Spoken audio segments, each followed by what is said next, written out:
מה הפלא שמי ששולט ברשת הופך לאחד האנשים המשפיעים בעולם? עובדה שהוא דוגמן, שחקן ונשוי לדמי מור בטח לא יכולה להזיק. אשטון קוצ'ר הגיע השבוע לארץ כנציג הדור החדש בכנס בזק אקספו, ואנחנו ניצלנו את ההזדמנות כדי לשמוע ממנו לאן העולם הזה הולך. הנה. הוא התחיל בתור הפרצוף היפה של הוליווד. They should have x-rayed your head at the hospital. They did. אבל אז גילה את הרשת והבין את כוחה. If I beat CNN to 1 million followers, I will literally go and ding-dong ditch Ted Turner's house. אשטון קוצ'ר בתפקיד האנדרדוג הצליח להביס את תאגיד התקשורת CNN והפך למלך הטוויטר הראשון עם 1,000,000 עוקבים. מאז הוא לא מפסיק לככב. עוד מיליוני עוקבים בטוויטר, חברת הפקה, סדרות ריאליטי מצליחות, וגם אישה מהסרטים. השחקנית דמי מור, שגדולה ממנו בכמה שנים טובות, והכניסה אותו לעולם הקבלה, מה שמביא אותם לישראל שוב ושוב. 10 שנים אחרי שהגיע להוליווד מאיואה, הדוגמן המתחיל נבחר לאחד מ100 האנשים המשפיעים בעולם בזכות השליטה שלו ברשתות החברתיות, ברשימה אחת עם קלינטון ואובמה. ציוץ אחד שלו בטוויטר שווה מיליונים, והוא כבר עושה מזה עסק משגשג, קובע טרנדים ומעצב דעת קהל. בגיל 32 עם $50 מיליון בבנק, אשטון קוצ'ר כבר משחק במגרש חדש לגמרי. Ashton Kutcher, it's a pleasure to have you. Cheers. Thanks and for having finally me. to meet you because I Pleasure to be feel here. one of 5, or what is it, 6 million already? That is the real deal, huh? Yeah, because you know, you get to think that you know you and then I get to see you. So you want to do your deal thing first? You want to tweet?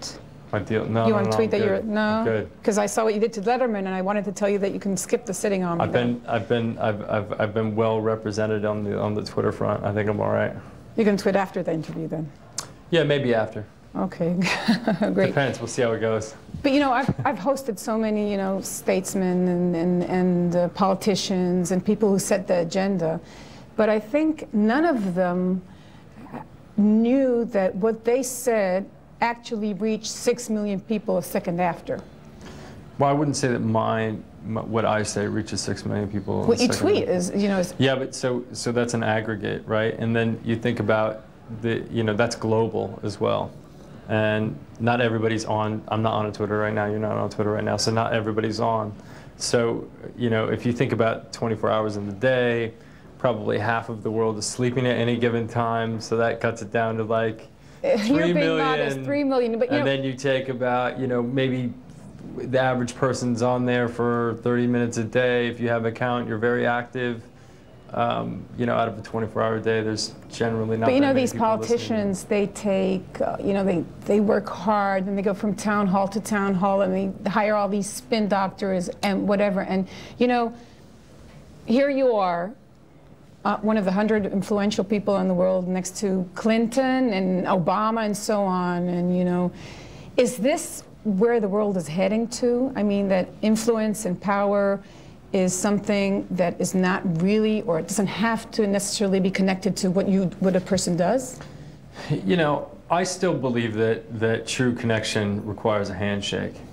I think that there's, real value in that handshake. I think that there's shared consciousness that can take place in a non-linear fashion, not face-to-face. They can actually defeat the obstacles of time, space, and motion.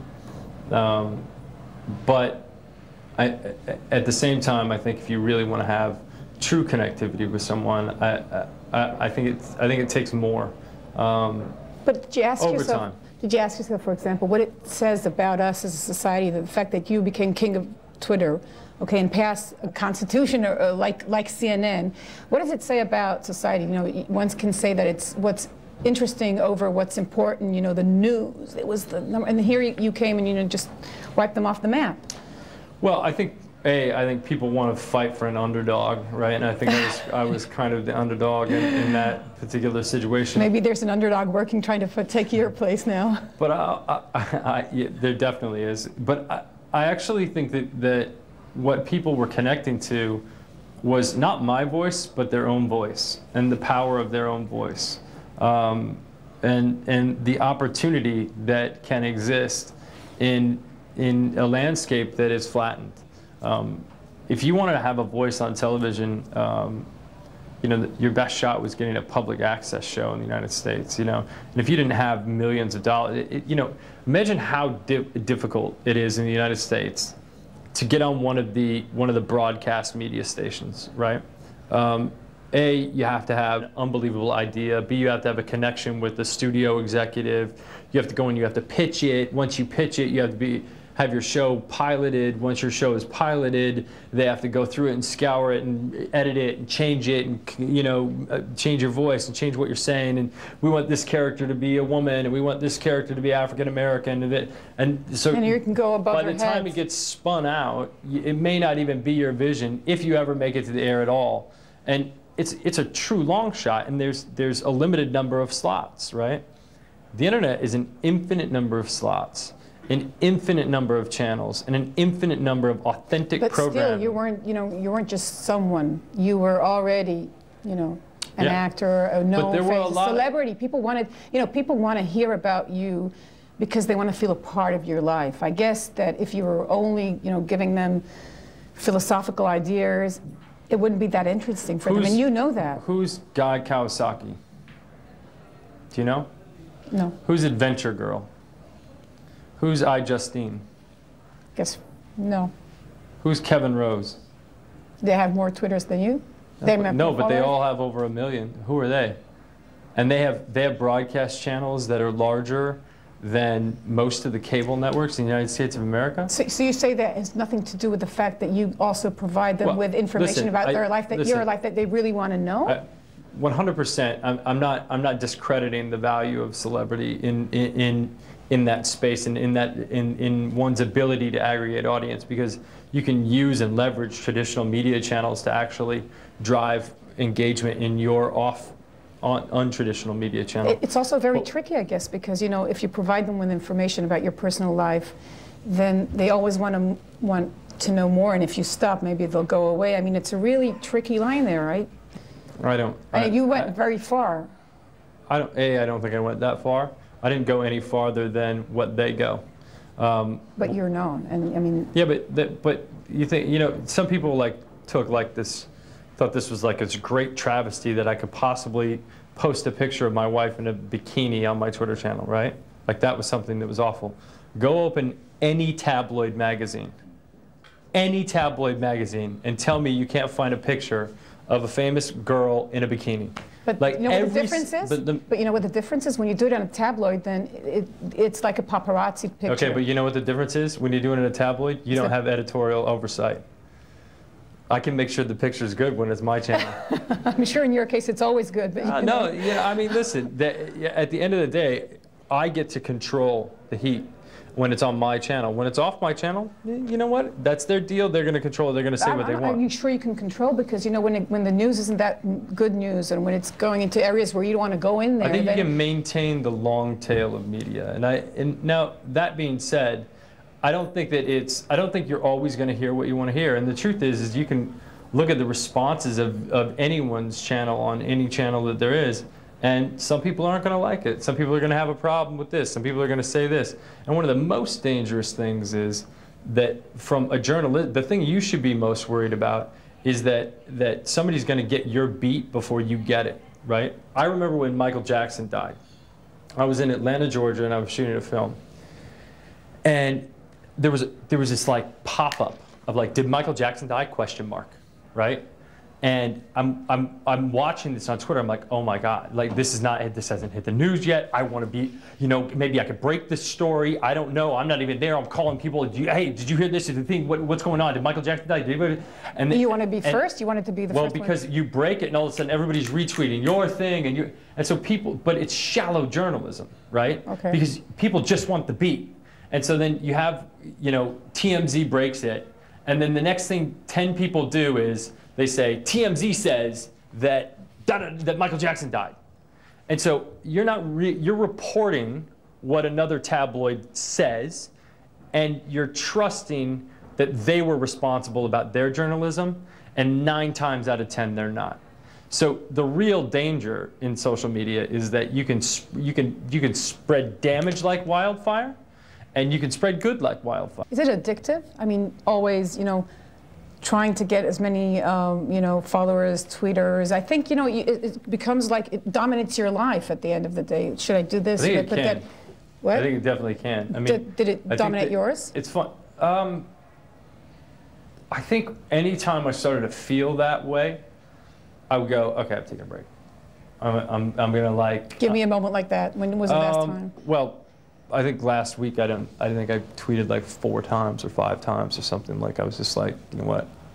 I don't want to put energy into it right now. And I went on like vacations and I actually programmed like 4 days of tweets.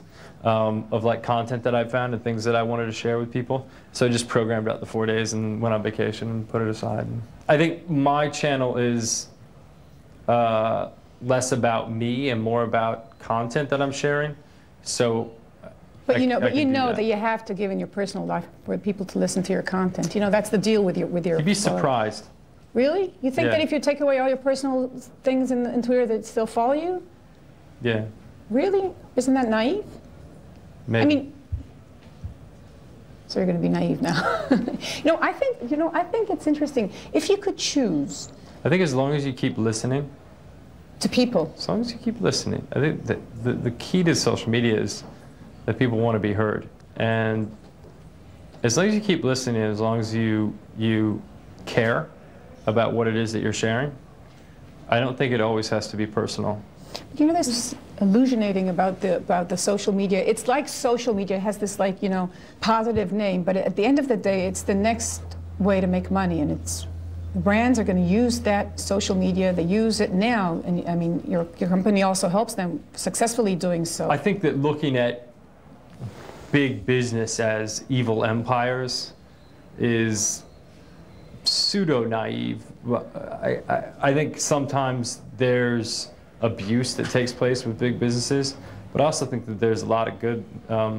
I think that like there's pure water campaigns that are taking place because of huge businesses. It was funny, I was at the Bill Clinton, there was this Clinton Global Initiative every year, and I was there, and there are these huge companies that are making like massive donations. I mean, look at what Bill Gates has done with the money that's been earned from Microsoft. Yeah. Billions of dollars going in to fund public education systems right now. That, you know, so we can look at the big business as the big bad monster, or you can say, hey, I need help with this project. Let's connect and let's work together on it. You know, I was wondering, was it a part of the plan? I mean, did you know that acting was a step in going into business, or it just happened? I don't know. My dad's a workaholic. I'm a bit of a workaholic. There's a lot of downtime on movie sets, and especially when I was making my show, there was a lot of downtime. Now you know, I've done a really good job of just surrounding myself with really talented, skilled people, and so I don't really credit myself with my business. I think I have really smart people that I work with every single day that are responsible and giving and caring and sharing. And but it's like you never cease to surprise people. First they thought you were just, you know, like a pretty face, and then you went into acting, and then after you went into acting you met Demi Moore, and they said, oh, maybe that's for PR, and you proved that you have a very stable and long relationship, and now you're into business and you're becoming this, you know, you're on the verge of becoming a media mogul. So I was thinking it has to be more than just good people around you. No. No? It's not. You surround yourself with people you admire. You'd be shocked how different your life starts to look. You know, because for us, when I look at it, you know, here in Israel, I think, but people in the States also, it's like you are the living American dream, because you were just another guy from Iowa, and then you went into that bar that evening and you saw the Scout, and then you went to New York and your life changed, and it's, I think, is it easier for people to connect because that's the story? No. Why not? I don't know. You don't see yourself as an American dream? For me, it's a dream. For other people, I think it's looks like a lot of luck. And for me, it feels like a lot of luck. And what? And something else? Mostly just luck. I can't buy that, though. Okay. I have to stay with that. I wanted to, as we are speaking about Twitter and so on, then we have followers also. Don't ask me how many, because I don't want to be embarrassed, but we have a question for you, if that's okay, from our followers, and I'll let you see if you can answer. Hi Ashton, my name is Yael. I have a quick question for you. As we all know, you have millions of fans on Facebook and Twitter. Now, fans are definitely power. So what I would like to know is how are you going to take this power and generate it into something good? That's a wonderful question, Yael. Your PR has implanted it. It's, you know, it's an original question. Thank you. It's great. You know, do fans equate to power? I don't know. You're the powerful ones. You know. Who's the powerful ones? The fans themselves are the powerful ones. They're the voices that count. You know, it's funny. I have people that send me something, send me things all the time, emails like tweet this, and I'm like, you don't understand. That's not the ticket. Like me tweeting it, yeah, maybe 100,000 people will connect to it or whatever. But that's not the magic. That's not the real thing. If it's really good, you shouldn't even have to ask somebody. You shouldn't even have to ask somebody. You should be able to put it out there, and people will tweet it. People will just retweet it. People will just connect to it. And so, you know, I look at the things that people really connect to, and they're usually inspirational in nature. And so I have a lot of projects that I'm working on now that I hope people will retweet, but you know, me using what I have, like just me, will only do so much. I think it's everybody else. You know, from fighting malaria to my wife and I have a foundation called the DNA Foundation. If you go to demiandashton.org, you'll be able to find out more information about it. But we're trying to fight human trafficking. And every single voice that contributes to that effort helps change it and helps change somebody's life. So we've talked a lot about you. Let's talk about us.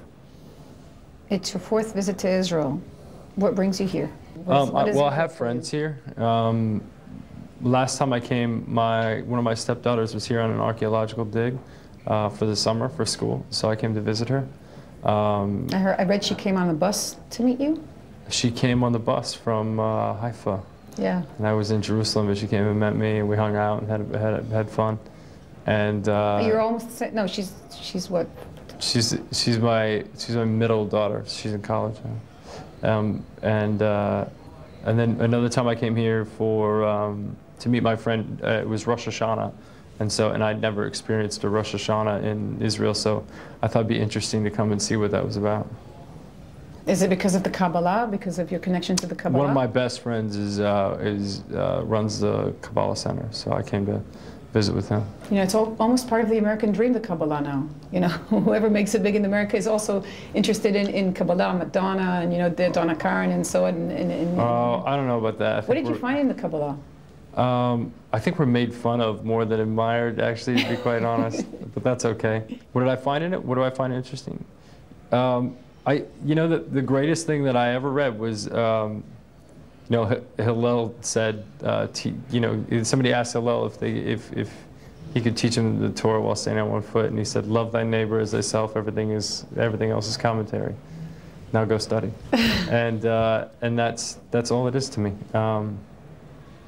It's you know, people try to turn it into and twist it into something that is this mysterious, unknown thing that only certain people should be studying, and that it's this mystic thing. And it's really as simple as love thy neighbor as thyself. And everything else is commentary. You fasted on Yom Kippur, is that true? Yeah. So how does your family see the fact that you're to me was fasting with me. No, I know she was, but I'm asking about your other family. I mean, the Franz family, they think it's weird? You know, no, because it's not weird. I don't think there's anything... Strange, I mean, not weird, yeah. Yeah, I don't think there's anything weird or strange about it. And they don't... Is it in any sense, you know it was like Buddhism for the 80s and the 90s? Well, it's interesting. So I was raised Roman Catholic, right? And still connect to so many of the teachings, because the first thing that they teach is the golden rule, which is love thy neighbor as thyself, right? So you know, and there are all kinds of things with Catholicism that you know, like there were certain days where you would only eat fish, right? And there were certain days where, you know, there's you know, I don't think there's anything strange about any of it. How somebody chooses to connect with something that is spiritually fulfilling, that's theirs, and that's for them to deal with. And mine is personal, it's private, and it's mine. And this also brings it to Israel. Are there any Israelis that you follow on Twitter, by the way?